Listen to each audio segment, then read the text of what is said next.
तो आप लोगों से निवेदन है कि आज मैं जो बातें आप लोगों से करूंगा इसे एज अ मेरिट या फिर as a not in merit मत देखिएगा। इसे एज अ आम बिहारी देखिएगा और सोचिएगा कि बिहार का भला किस में है। दोस्तों, आप लोगों से निवेदन है कि आखिरी तक बने रहिएगा। मैं आप लोगों से दो विषय पर चर्चा करूंगा। पहला, कि सही क्या रहेगा, एस्टेट के मार्क्स पे बहाली करवाना या फिर एकेडमिक मार्क्स पे बहाली करना। और दूसरा, इस बात पे चर्चा करेंगे हम लोग कि अभी जो एस्टेट का समस्या चल रहा है, जिसमें कि एस्टेट पे कई केस हो चुके हैं, कई लोग आंदोलन कर चुके हैं और कई लोग आंदोलन कर रहे हैं, तो इसका एक सिंपल सा समाधान हो सकता है अगर लोग चाहें तो बगैर कोर्ट केस किए और बगैर आंदोलन किए भी इस समस्या का समाधान निकाला जा सकता है। तो आइए शुरुआत करते हैं कि बहाली किस मार्क्स के बेसिस पे किया जाए तो सही रहेगा। तो देखिए, अगर मुझसे पूछा जाए तो एस्टेट का मार्क्स पे बहाली होना ज़्यादा सही मुझे लगता है, लेकिन क्योंकि कुछ लोगों का मानना है कि एकेडमिक बेसिस पे बहाली होना चाहिए, तो यह समझना बहुत ज़रूरी है कि एकेडमिक बेसिस पे बहाली का डिमांड ये लोग क्यों कर रहे हैं और ऐसा प्रैक्टिकली पॉसिबल क्यों नहीं है।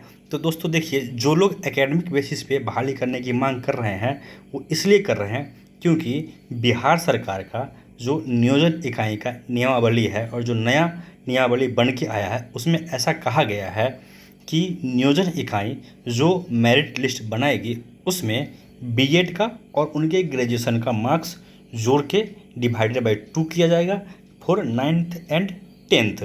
एक बात आप लोग यहाँ पे ज़रा गौर से सुनिएगा कि ये नियमावली 9th 10th के लिए है, लेकिन 11th 12th का जो नियमावली है उसमें बीएड का मार्क्स प्लस पीजी का मार्क्स जोड़ के उसको 2 से भाग करना है और जो स्कोर आएगा वो मेरिट माना जाएगा। तो दोस्तों, यहाँ पे एक बात को बहुत अच्छे से समझ लेना चाहिए हर किसी को जो यह कहते हैं कि मेरिट एकेडमिक के बेसिस पे बहाली होना चाहिए। अगर एकेडमिक बेसिस पे गवर्नमेंट बहाली कराती है तो जो कंप्यूटर साइंस के अभ्यर्थी हैं, जितने भी लोगों ने कंप्यूटर साइंस के लिए एग्ज़ाम दिया है, 11th 12th के लिए वो एग्ज़ाम हुआ है, कंप्यूटर साइंस का एग्ज़ाम 9th 10th के लिए नहीं हुआ है, सिर्फ और सिर्फ 11th और 12th के लिए हुआ है। तो जब इन लोगों का, कंप्यूटर साइंस वालों का, अगर नियोजन से एकेडमिक बेसिस पे गवर्नमेंट बहाली करवाना चाहेगी तो मामला यहाँ पे पूरी तरह से फंस जाएगा। और मामला कैसे फंसेगा, तो जितने भी लोग कंप्यूटर साइंस में या तो वो मेरिट में है या फिर वो क्वालिफाइड है, मैक्सिमम 90% लोग हैं जो बीटेक वाले हैं। यानी कि बीटेक जो होता है वो ग्रेजुएशन का डिग्री माना जाता है, वो पोस्ट ग्रेजुएशन का डिग्री नहीं होता है। लेकिन गवर्नमेंट के नियमावली के अनुसार अगर नियोजन इकाई बनाएगी मेरिट, फिर से मेरिट बनाएगी नियोजन इकाई, तो वहाँ पे कंप्यूटर साइंस वालों के लिए पीजी का डिग्री होना आवश्यक हो जाएगा।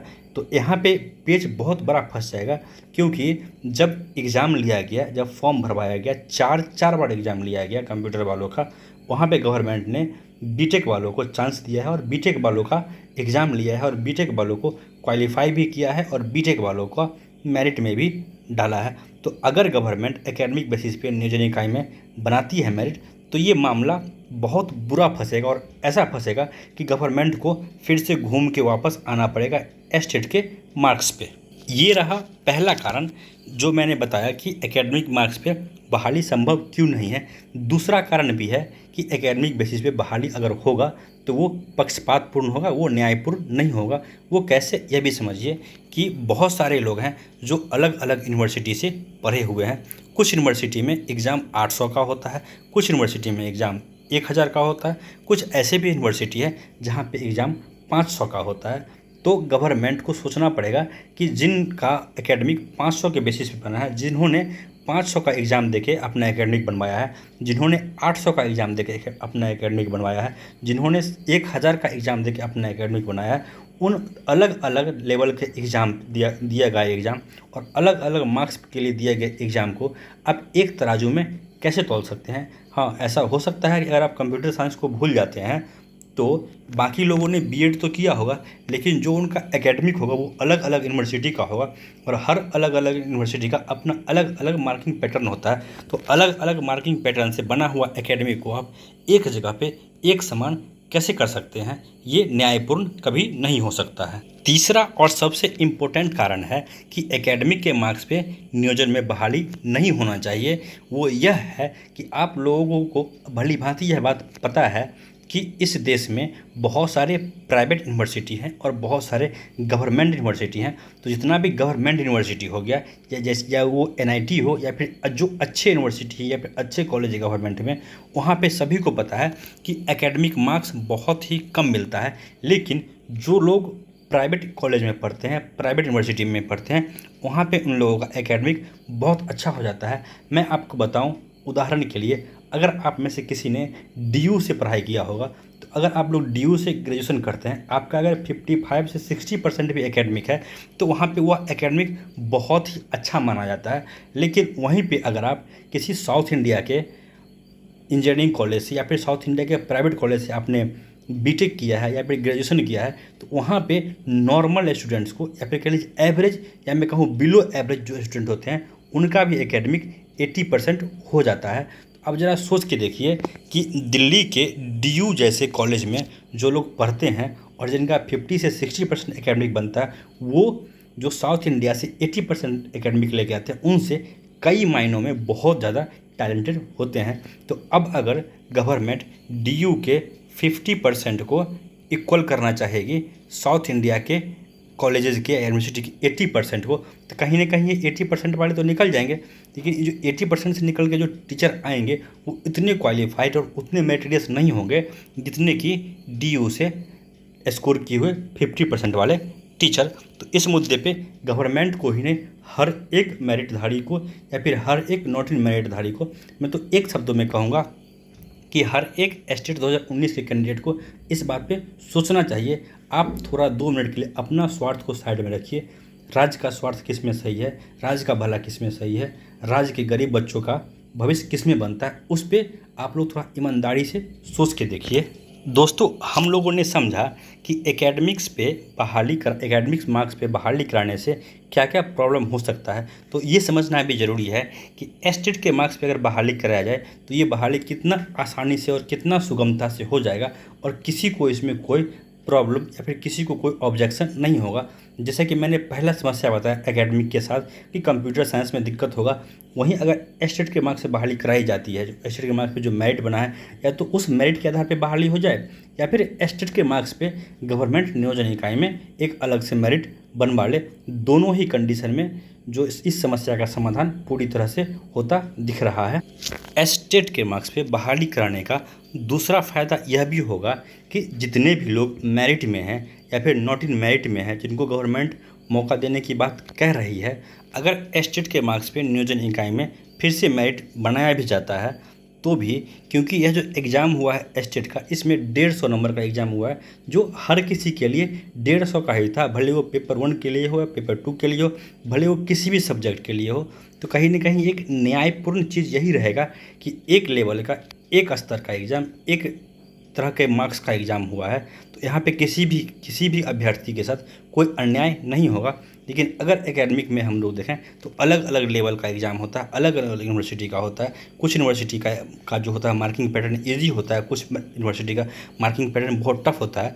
लेकिन एस्टेट 19 में जो है हर स्टूडेंट के लिए, हर शिफ्ट के लिए, हर सब्जेक्ट के लिए, हर पेपर के लिए एक ही मार्किंग पैटर्न अपनाया गया है, एक ही नॉर्मलाइजेशन का प्रक्रिया अपनाया गया है, एक ही लेवल का क्वेश्चन रखा गया है। तो कहीं ना कहीं न्यायपूर्ण यही होगा कि एस्टेट 19 के मार्क्स पे जो एग्ज़ाम हुआ है उसी के मार्क्स पे बहाली कराया जाए, भले वो नियुक्ति हो या नियोजन हो। गवर्नमेंट मेरिट लिस्ट पे बहाली कराए या तो गवर्नमेंट मेरिट लिस्ट पे बहाली करा ले, या फिर गवर्नमेंट अगर चाहती है कि हमें सबको मौका देना है तो सबको मौका दीजिए, लेकिन आप एस्टेट के मार्क्स पे बहाली करा दीजिए। इससे इस समस्या का समाधान आसानी से निकल सकता है। तो दोस्तों, ये था पहला बात। और जो मैंने आप लोगों से कहा था कि एस्टेट 19 के समस्या का सिंपल सा समाधान क्या हो सकता है, तो दोस्तों इसका सिंपल सा समाधान मेरे नज़र में यही है कि गवर्नमेंट को अगर हर किसी को मौका देना है, 80,000 लोगों को मौका देना है, तो गवर्नमेंट मौका दे, लेकिन गवर्नमेंट जो नियोजन इकाई में मेरिट लिस्ट बनवाए, वो मेरिट लिस्ट एस्टेट के मार्क्स पे बनवाए, इससे फ़ायदा यह होगा कि जो मामला कोर्ट कचहरी के चक्कर में फंसता हुआ दिख रहा है या फिर यह मामला आंदोलन के भेंट भी चढ़ सकता है, क्योंकि अगर बड़े स्तर पे आंदोलन हुआ तो कहीं न कहीं यह मामला लंबा खिंच सकता है, या फिर कोर्ट कचहरी के चक्कर में भी अगर मान लीजिए हाई कोर्ट सुप्रीम कोर्ट चलता रहा तो ये सालों साल खिंच सकता है यह मामला।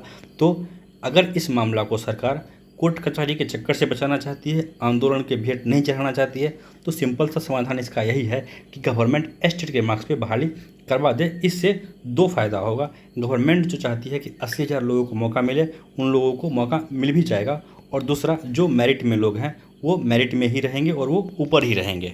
और इसका सबसे बड़ा फ़ायदा होगा कि एस्टेट 19 में 3 पक्ष दिख रहे हैं। एक पक्ष है गवर्नमेंट, एक पक्ष है मेरिट और तीसरा पक्ष है नॉट इन मेरिट। तो जो गवर्नमेंट का पक्ष है उनका मानना है कि हमें 80,000 लोगों को मौका देना है, इसमें 80,000 लोगों को मौका भी मिल जाएगा। दूसरा पक्ष है मेरिट, जो चाहता है कि जो लोग मेरिट में हैं उनको वरीयता दिया जाए। तो जो लोग मेरिट में हैं, अगर नियोजन इकाई से भी मेरिट बनेगा तो वो लोग मेरिट में ही रहेंगे, उनके मार्क्स को तवज्जो दिया जाएगा। और जो लोग नॉट इन मेरिट में हैं उन लोगों ने भी अब सच्चाई को एक्सेप्ट कर लिया है, हकीकत को मान लिया है, और वो लोग भी अब बस यही चाहते हैं कि हमें भी मौका मिले। दोस्तों, इससे सबसे बड़ा फ़ायदा ये होगा, अगर मान लीजिए कंप्यूटर साइंस में किसी स्टूडेंट का 96 मार्क्स है, 98 मार्क्स है, और अगर वो जनरल कैटेगरी में है, अगर वो 2-4 मार्क्स से छूट गया है और अगर सरकार चाहती है कि हम सीट बढ़ा दें, तो ऐसे लोगों का भी भला हो जाएगा और ऐसे लोगों का भी ज्वाइनिंग हो जाएगा। तो दोस्तों, मैंने आप लोगों से जो बातें रखी हैं, आप लोगों से मेरा निवेदन है कि मेरे बातों पे आप लोग एक बार विचार कीजिएगा कि क्या यह समस्या का समाधान इस तरह से निकाला जा सकता है।